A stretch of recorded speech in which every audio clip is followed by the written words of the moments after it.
Սիրելի աշակերտներ, դեռևս դիրքի գնահատման ժամանակ մենք նշել ենք, որ սկսում ենք գնահատել արքաների դիրքով, ապա ֆիգուրների, հետո գնահատում ենք զինվորների դասավորությունը և դրա հետևանքով գտնում թույլ դաշտեր։ Ուրեմն նորից զինվորների դասավորությունը թույլ է տալիս գտնել այդ թույլ դաշտերը։ Ենթադրենք ահա այսպիսի թույլ դաշտ։ Իրականում նույնիսկ ամենաուժեղ համակարգ, ունենալով մեկ թույլ օղակ կամ հանգույց կամ դաշտ, կարող է ամբողջությամբ փլուզվել, քանդվել։ Հին հունական դիցաբանությունից մեզ հայտնի է, որ հզոր և անպարտելի Աքիլեսը ուներ ընդամենը մեկ թույլ կետ, ահա և այն, ոտնաթաթի շրջանում, և հակառակորդն իմանալով այդ թուլության մասին, հարվածում է հենց այդտեղ։ Ուրեմն մենք գտնում ենք թույլ դաշտ, թույլ կետ և հարվածում հենց այդ թույլ կետին։ Որպես հետևանք հակառակորդը պարտվում է։ Եվ այստեղից էլ Աքիլեսյան գարշապար անվանումը, ինչը նշանակում է թույլ կետ կամ թույլ դաշտ, որին հարվածելով կարող ենք հասնել հաղթանակի։ Հիմա տեսնենք թույլ դաշտերն ինչպիսի տեսք ունեն շախմատում։ Իսկ շախմատում դրանք այն դաշտերն են, որոնց չեն պաշտպանում զինվորները։ Այդ պատճառով է, որ զինվորների կառուցվածքը մեզ հնարավորություն է տալիս գտնել այդ թույլ դաշտերը։ Ահա մենք դրանց գտանք։ Հիմնականում թույլ դաշտեր մենք փնտրում ենք արքայի տիրույթներում, արքայի շրջանակներում։ Ոչ միշտ, բայց մեծ մասամբ։ Գտանք թույլ դաշտերը և ժամանակն է այդ թույլ դաշտերով գրոհել մրցակցի արքային, ստեղծել սպառնալիքներ, սակայն գրոհը նույնպես պետք է ունենա ճիշտ հաջորդականություն։ Եթե օրինակ մենք ձիով քայլենք ի սկզբանե հաշվեց, հետո սպառնանք մատ հայտարարել փղով, F6 դաշտով,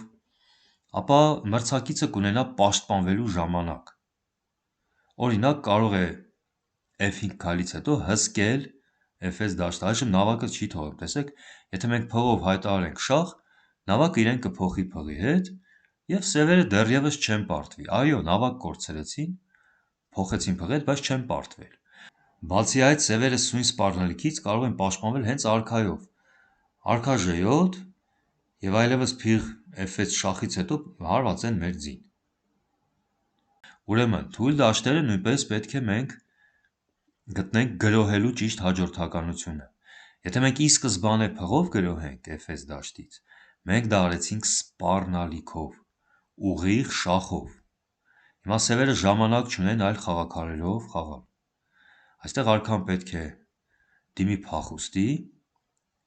արքա G8 սա միակ քայլն է, և մենք ձիով մուտք ենք գործում մյուս թույլ դաշտը և հայտարարում մատ։ Ահա թույլ դաշտերի կարևորությունը։ Նախ գտանք թույլ դաշտերը և հաջորդաբար գրոհեցինք շախ և մատ։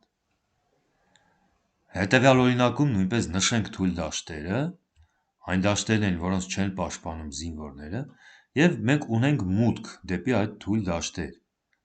Սակայն ինչպես նշեցինք, պետք է պահպանել հաջորդականությունը։ Եթե մենք ի սկզբանե թագուհիով քայլենք հաշվեց, սպառնանք հետո միանալ փղով և մատ հայտարարել G7 դաշտից։ Այս դեպքում մրցակիցը կարող է պաշտպանել G7 դաշտը, օրինակ բացելով թագուհու ճանապարհը։ Ենթադրենք նորից F7, F5, բացեցին թագուհու ճանապարհը, այժմ մատ չի սպառնում, նույնիսկ եթե մենք փղով մոտենանք, չենք կարող մատ հայտարարել, թագուհին չի թողնում։ Ուրեմն թույլ դաշտերը գրավում ենք այնպես, որպեսզի սպառնալիքի հետ մեկտեղ նաև սահմանափակենք հակառակորդի շարժը։ Այստեղ փիղ F6 քայլով մենք փակեցինք զինվորի ճանապարհը և թույլ չտվեցինք, որ թագուհին հսկի G7 դաշտը։ Այս դեպքում մրցակիցը արդեն չունի պաշտպանություն G7 դաշտից։ Հաջորդ քայլով կմոտենանք թագուհով և մատ կհայտարարենք G7-ից, սակայն նույնիսկ այս դեպքում հարկավոր է պահպանել ուշադրությունը մեր։ Մենք մեխանիկորեն այս քայլերը չենք անում, չէ՞ որ մրցակիցը կարող է նույնպես համագործակցել փղով և թագուհով և օրինակ թագուհի C6 քայլից հետո սպառնալ մատ հայտարարել G2-ից, ահա այսպես։ Հիմա եթե մենք թագուհիով շարժվենք հաշվեց, որպեսզի հետո մատ հայտարարենք, չենք հասցնի։ Սևերը առաջին հերթին մեզ մատ կհայտարարեն։ Ուրեմն լինում ենք ուշադիր, ի սկզբանե պաշտպանվում ենք, խնդրեմ, փակեցինք թագուհու ճանապարհը եւ փղի, եւ ապա նոր կմոտենանք։ Այստեղ սևերը գուցե փորձեն հեռանալ նավակով, որպեսզի արքայի համար փախուստի դաշտ պատրաստեն, բայց ոչ, չեն հասցնի։ Թագուհի հաշվեց քայլով մենք նաեւ փակեցինք արքայի փախուստը։ Տեսեք, արքան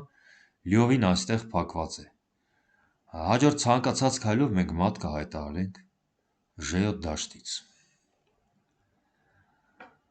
Իսկ որոշ դեպքերում մենք թույլ դաշտեր փնտրում ենք ոչ միայն արքայի տիրույթներում, այլ պարզապես այնտեղ, որտեղ կարող ենք սպառնալիք ցուցաբերել։ Օրինակ, ձի, եթե հայտնվի F6-ում կամ H6-ում արքային հայտարարի շահ, սա հաղթանակ չի բերի, քանի որ ձին այստեղ մատ հայտարարել չի կարող։ Շախից հետո արքան կնահանջի, ձին միայնակ է այստեղ։ Գուցե ձիով շարժվենք B6 թույլ դաշտը, բայց այստեղից նույնպես ոչինչ չկա վերցնելու և սպառնալու։ Սակայն եթե մենք քայլենք ձիով D6 դաշտ, այստեղից կարող ենք հարվածել այս ետ ընկած B7 զինվորին։ Իսկ եթե ընկավ B7 զինվորը, B7 զինվորը պաշտպանում է A6 և C6 զինվորներին։ B7 զինվորին եթե մենք վերցրեցինք, A6 և C6 զինվորները կդառնան թույլ, այժմ նրանք ուժեղ են։ Փաստորեն մենք ձին բերենք D6 դաշտ, որտեղից կարող ենք ստեղծել սպառնալիքներ, իսկ D6 կարող ենք գալ C4-ով։ Ահա և գծվեց մեր հաջորդ քայլերի հերթականությունը, քայլաշարը։ Ուրեմն ձի C4, սևերը կփորձեն որևէ քայլեր կատարել, փորձեն պաշտպանել զինվորին, բայց այս պարագայում չեն հասցնում։ Խնդրեմ, հարվածեցինք B7 զինվորին, և այս երկու զինվորիկները դարձան միայնակ և անպաշտպան, թույլ զինվորներ։ Ուրեմն, մենք գտնում ենք թույլ դաշտերը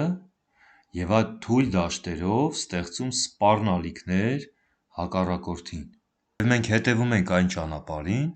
որտեղ մրցակիցն ունի թույլ դաշտեր։ Վարժություն տետրերի առաջին տրամագիրը մենք կարծես թե արդեն վերլուծեցինք։ Ահա թույլ դաշտերը և գտնենք մատ երկու քայլից։ Առաջինը մենք փղով հայտարարեցինք շախ, մենք սահմանափակեցինք մրցակցի շարժը 1 և ստեղծեցինք սպառնալիք 2։ Արքա J8 և երկրորդ քայլով ձի H6 ցատկով հայտարարեցինք մատ։ Տրամագիր 2-ում նույնպես խաղում ենք սպիտակներով, գտնենք մրցակցի մոտ թույլ դաշտերը և այդ թույլ դաշտերով շարժվենք և ստեղծենք սպառնալիքներ, ահա և սպառնալիքը։ Մենք պատրաստվում ենք հարվածել թույլ անպաշտպան զինվորը, բացել մեր զինվորի ճանապարհը, որպեսզի նա ուղղորդվի փոխարկման։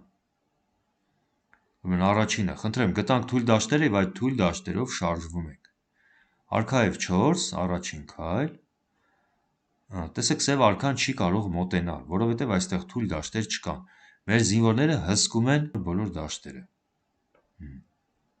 Գուցե սևերը փորձեն D6-ով, ներողություն, արքա D6 և մենք հետևում ենք մեր երթուղուն։ Արքա J5, հաջորդ քայլով կհարվածենք զինվորին ու ենթադրենք այսպես։ Եվ այս օրինակում հարկ էր նշել, որ սա վերջնախաղ է, այդ պատճառով արքաների դերը եղավ վճռորոշ։ Եվ տրամագիր 3-ում նշենք, որ նավակները գտնվում են բաց գծի ներքո։ Գիտենք, որ նավակները սիրում են բաց գիծ,